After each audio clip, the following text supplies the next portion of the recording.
कुठची गावात आहे आणि साप आलाय, विहिरीत पडलाय. तुम्हाला दिसलं काय ते? तुमचं हे घर कसं दिसलं ते? काय करायला गेलेला तुम्ही? हां काम पण थोडं आहे. ठीक आहे, चला दाखवते तुम्हाला साप कुठं पडलाय.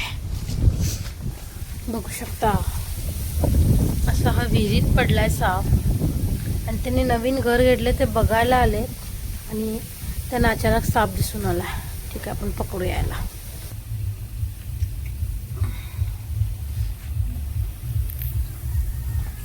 नाही काय तुमच्यापर्यंत येत नाही. चला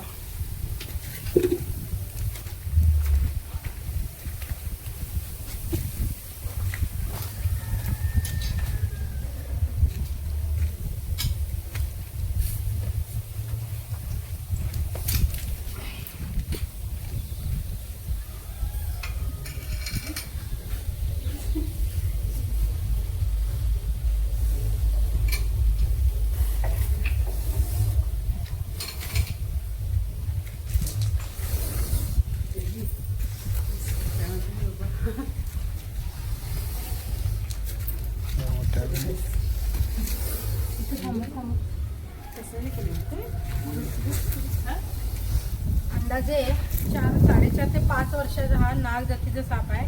तिथं पाठीमागे शेती आहे, बघितलं तुम्ही. तिथूनच कुठं तर आला असणार आणि चुकून पडला असणार. ते तुम्ही रात्रीचं बक्ष शोधत असतात ते, आणि बक्षाच्या शोधामध्ये चुकून त्यांना कळत नाही की कुठं आलो आपण, आणि तेव्हा चुकून त्या विहिरीत पडलेला आहे.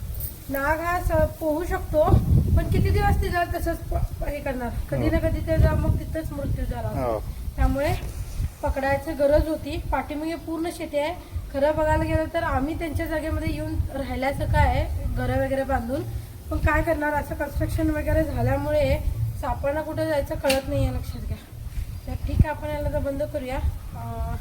विहीर वगैरे अशी ओपन असली की सहसा साप त्यात पडतात आणि मग त्यांना मग पकडावचं आवश्यकता असते. अजून एक प्रश्न असतो लोकांचा की विहिरीत पडला साप म्हणजे विषारी साप पडला तर त्याचं विष त्यात जात आहे का, किंवा ते पाणी यूज करायचं म्हणजे करायचं की नाही, हा एक मोठा प्रश्न असतोय.